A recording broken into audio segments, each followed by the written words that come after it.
Have you ever wondered why some people seem to be effortlessly confident, but you may seem to struggle or find it challenging? What if I told you there's actual science behind it? Confidence feels like a mystery for a lot of people, but science tells us that confidence isn't about genetics. It's all about adopting the right habits and mindset. So, in this video, I'm going to be answering a few hot topics on confidence, including what are the most scientifically proven ways to build confidence? How can you rewire your brain to feel more self-assured? And what daily habits can boost your confidence over time? So, I have done all of the research for you. By the end of this video, you'll have practical science-based tips that you can start implementing immediately. Plus, if you stay to the end, I will be sharing a personal story of how I've overcome my own confidence struggles. Okay, so let's get started. Did you know that the words you tell yourself literally shape your neural pathways in your brain? So I had no idea until I started looking into this, but it's quite life-changing. Studies in neuroplasticity show that positive affirmations can rewire your brain to associate new, empowering beliefs. It's a habit that you need to start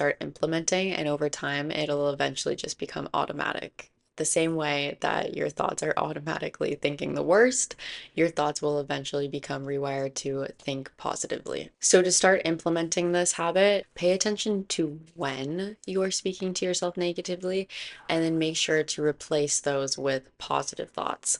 And make sure to make this a reoccurring habit because it will come up all the time. I also recommend, if you find that affirmations work for you, to write out specific affirmations before an activity that you notice you tend to have more negative self-talk towards. So personally, I tend to have more negative self-talk towards different performance activities like public speaking. So I have written out literally affirmations specifically for public speaking. And if you are into affirmations and you find they work for you, I highly recommend writing out affirmations that you say to yourself daily and not even just thinking these affirmations. I think it's really important, and science backs this up too, that you say them out loud. And you can even go a step further by saying them out loud, looking at yourself in the mirror, which will make you feel extremely uncomfortable, but it'll feel as if you're literally talking to yourself, and it'll feel a lot more personal and kind of like sink in more. Have you ever thought something as simple as changing your posture or pose could increase your confidence? So research shows it can.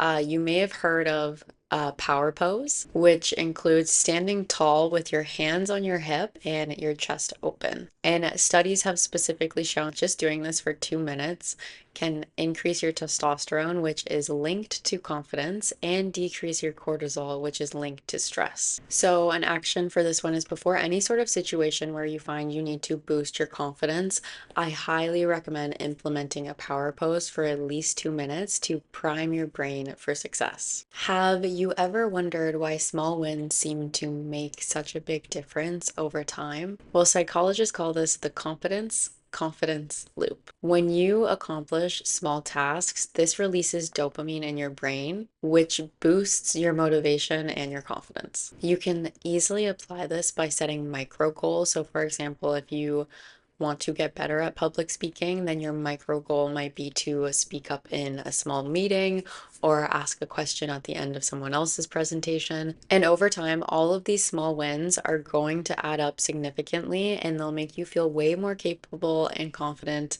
in public speaking situations moving forward. So I highly recommend that when you are setting goals, or if you have any sort of milestone you're working towards, to also break that goal up into smaller micro goals, because every time you reach one of your micro goals, you will instantly feel more confident. And I also think it's really important that you are celebrating your wins, because each win builds momentum and will reinforce your belief in yourself. So I've personally used all three of these techniques to overcome my own struggles with confidence in different situations. So by practicing positive self-talk, a power pose, or even just like a confident posture and building small wins has definitely increased my confidence throughout my career. I went from not really speaking up on various topics, whether that may be asking for a raise or dealing with harassment in the workplace. And now I feel a lot more confident speaking up and advocating for myself. And I think this just goes to show that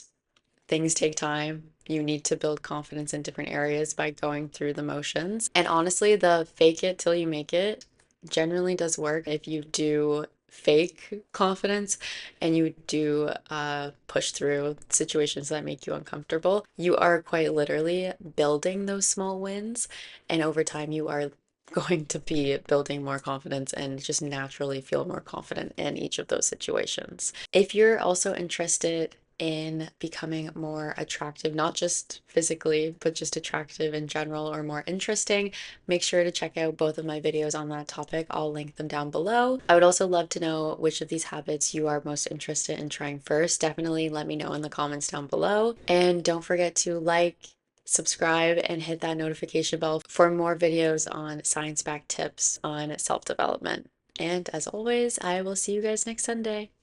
Bye.